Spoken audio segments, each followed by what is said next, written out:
WTF Metro.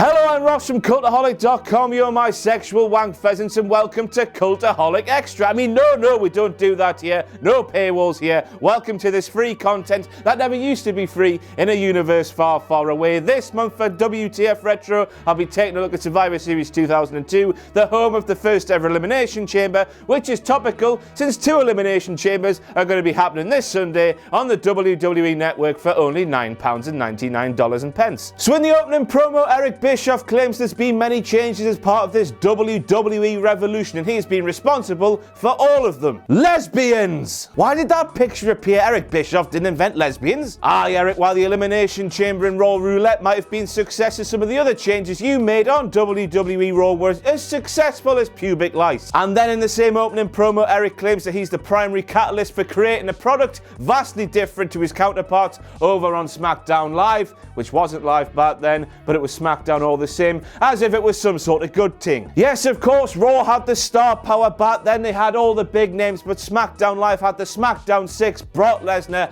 tons of great wrestling, going up against HLA, Katie Vick, and the waste of oxygen that is Rodney Mack. I know there was worse things going on than Rodney Mack, but he was the drizzling craps. Sticking with Eric Bischoff and that head of hair of his, which has more dye in it than death itself, and this time he calls the World Heavyweight Championship a symbol of evolution, even though by this point Ric Flair has produced sperm cells that have grown up to become fully fledged adult human beings. This comment is especially wrong when you consider those on SmackDown are vying for the newly minted WWE Championship, which recently changed its name from the Undisputed Championship, which of course was a brand new spanking belt. Compared to the utter granddad those on Raw were fighting for at the time, and by that I mean the World Heavyweight Championship and not Ric Flair. He was all Triple H's.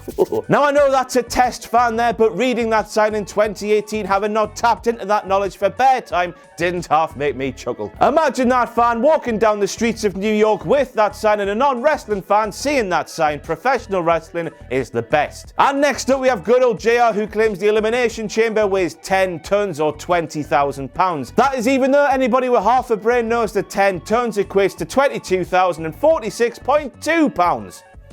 Just another example to us all of us fat lads trying to make things that are really heavy seem lighter than they actually are. JR, I empathise with you. Good job there's no disqualifications in this match, Jim Ross says, because that there, according to Jim Ross, is a definite disqualification. The movie's talking about, of course, is Jeff Hardy's gynecologist leg drop. I like to call it the gynecologist leg drop because he opens the legs as if he's checking for signs of life down there. This, of course, is a move that Jeff Hardy did throughout his career in matches with rules or no rules. And did he ever get disqualified? Did he? Heck. Jim Ross, you're talking bollocks, pal. Do you get it? He's talking bollocks because hit the bollocks. Does anybody else miss the hordes of perverts around the ring with their cameras? I certainly do. There's only ever a couple of them around the ring these days, which means you never get moments like this where Rico quite literally wiped 2 of them out. I guess by that logic, there's been so many wipeouts over the years, they've just dwindled in numbers until we have the couple we have left today. Wrestlers are pervert murderers. Come on, Jeff, god damn it, Rico screams at levels John Cena would be embarrassed of when Jeff Hardy was out of position for a Spottington. Rico, pal, forget about that shout, and maybe you should whisper in the wind and Jeff might know where to be.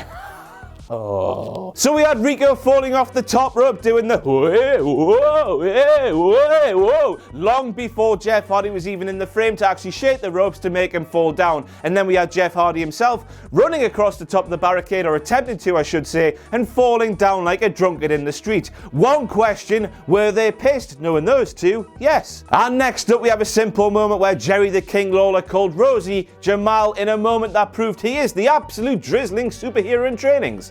Rest in peace, Reverend Devon. Yes, this was the pay-per-view where WWE realised they made 2 massive mistakes. First of all, splitting up the Dudley boys in the first ever WWE draft, and second of all, creating a gimmick for Devon that would even make the Bible cringe. The Dudleys reunited after months apart, with Devon coming out to help Bubba Ray hit a 3D on Rico for the finish. What a lovely, lovely, lovely moment. If Michael Cole describes something as a rocking CD, it definitely isn't a rocking CD, the bloody virgin. And speaking about Michael Cole, had he just been burgling before he turned up for work at Survivor Series 2002. What the hell's he wearing, Maggle? Even back then it was considered one of WWE's bigger pay-per-views. Have some respect, you numpty. At least he's still got his wedding ring on, proving that even when he's burgling cats, he's still faithful to JBL. Imagine that, writing "I love inbred tee-hee" on a sign and taking it to a WWE event to show off in public. Bloody hell. Remember those bad ideas Eric Bischoff had? Well, this was certainly one of them. If you or I planted a secret camera filming ladies getting changed and then put that footage on national television,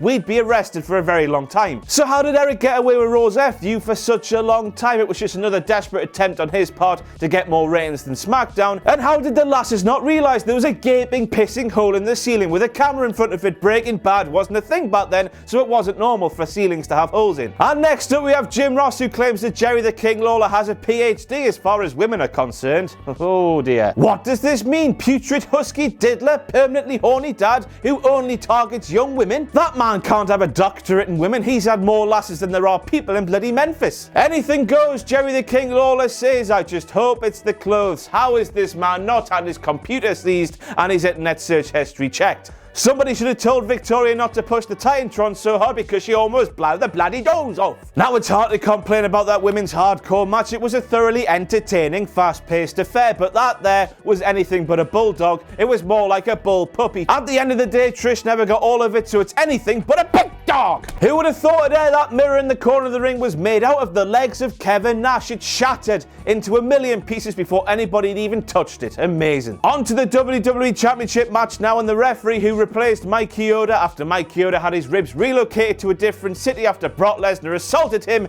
on the middle rope had to have been watching the monitor backstage, otherwise he wouldn't have known when to come out at the right moment. By watching the monitor backstage, that means he will have seen Brock Lesnar illegally use a chair to his advantage. One question then, where's the DQ, pal? It must have buggered off to that different city with Mike's ribs or something. So despite working with broken ribs, that's plural, and a torn PCL, Brock Lesnar was still able to throw a Big Show around like he did, and because of that, I've just pooped me pants and need me mom. Now we might be numb to the novelty of the Big Show being thrown around like a blow-up Japanese sex doll these days, but back then Brock Lesnar was breaking new ground despite the fact he was quite literally a walking vegetable. And thinking about those ribs being all higgledy-piggledy, do you reckon he could suck his own beast incarnate like Marilyn Manson? So the unthinkable happened with Paul Heyman turning on Brock Lesnar. Could you imagine something like that happening today? Of course you could not. It would be quite literally like a dad going into a shop, trading in his son and picking up a new one and taking that one home. Something that Jerry Lawler did a very long time ago. The seeds might have been sown with Paul Heyman saying to Brock, you can't fight him, he's too big, you can't fight him, he's too powerful, you can't fight him, he's too bleeding hard. But we still don't quite know why Paul Heyman did it. I suppose the only apparent reason must be Paul Heyman likes sweaty hairy man tits. Paul Heyman likes sweaty hairy man tits. Paul Heyman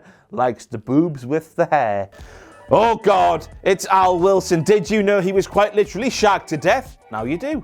Racism everywhere. So during that little bit there with Dead Al, who might not actually be dead in real life, and Dawn, Taz was all like, look at Dawn. Maggle was like, but look at Al. Taz was like, look at Dawn. But Maggle was like, but look at Al. And then during the SmackDown 6 Tag Team Championship match, Maggle Cole just blurted out of his mouth out of nowhere, I love Edge. Did we learn something about Maggle Cole at this show that has been completely overshadowed for the past 16 years?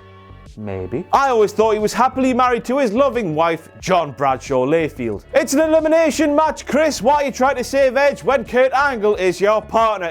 What's he like? Don't answer that. So with Matt Hardy and Chris Nowinski in the ring insulting the New York crowd by calling them a combination of losers and stupid, lupid, Michigan's own Scott Steiner comes out because he's had enough of New Yorkers being insulted. What was the logical thinking behind that? Why would he give a toss? Probably because he doesn't know the difference between a number and a letter and he cannot add up. And it's also weird when you consider he was part of the company trying to take down New York's wrestling company for such a long time. It would be like sending Fabrizio Colacini out to defend the Dirty Magnums. It's not gonna happen. Pay to ride, monkeys hide. But again, there's another WTF moment here with Scott Steiner. As he goes to pick up the microphone, he shouts a really naughty word, which was a clear signal of how his WWE run was going to go. WWE should have backed out and got him out the door then. I have no idea idea what that thing there means, but that thing there clearly isn't lying and spells disaster for him at Sacrifice because he's going to get boned in the arse. I know I forgot about these two. Back in 2002, Randy Orton with that hair and those crap tattoos was literal trash. That's before he grew up to become a snake with things in his veins. Now a Survivor Series with no traditional elimination tag team matches like a Christmas without the dry humping.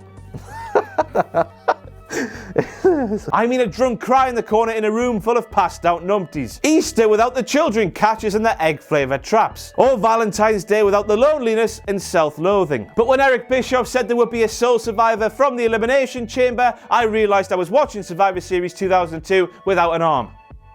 Metaphorically. You kissed Bischoff's, and you need an apostrophe there, you numpty. You kissed Bischoff's feet for those seats. What? And those seats are still that high up. I think it's clear for me and you to see that that guy there and Eric Bischoff clearly got off on the wrong foot, and that guy there clearly got off with Eric Bischoff's wrong foot. The little bob that belonged to a lass in the swinging 60s and the poo brown tights. What on earth was going on with Shawn Michaels back then? We all know he turned to the book back then, but it was clearly the wrong bloody one. Put down the Bible, Shawn Michaels, and pick up a bloody catalogue. Christ almighty me, we got so deep into this Elimination Chamber match without there being any WTF moments. Yes, some of the bumps these numpties were taking on the steel bits outside the ring were absolutely silly, but that's about it. That's until Rob Van Dam came along and crushed Triple H's throat. It closed the airway, he could barely breathe, and worst of all, Triple H was forced to spend the entire night up until 11 AM the next morning in the hospital in his gear, still covered in blood and covered in confetti. When asked about the whole situation the following day, Triple H said, as Jim Ross said, it might be bulletproof, but the force of Kane sent Jericho through the plexiglass. Well, Jim Ross, it clearly isn't bulletproof then, is it? Oh Christ, I think my arse went back up inside of itself when I saw this happen. Knowing what had happened to Triple H earlier in the match, why on earth did he agree to take a choke slam? The name of that move suggests there's quite a bit of pressure put on the throat that Triple H didn't have anymore. His larynx must have been like a melted chocolate coin, with his esophagus like a bloody pepperami. Whoa.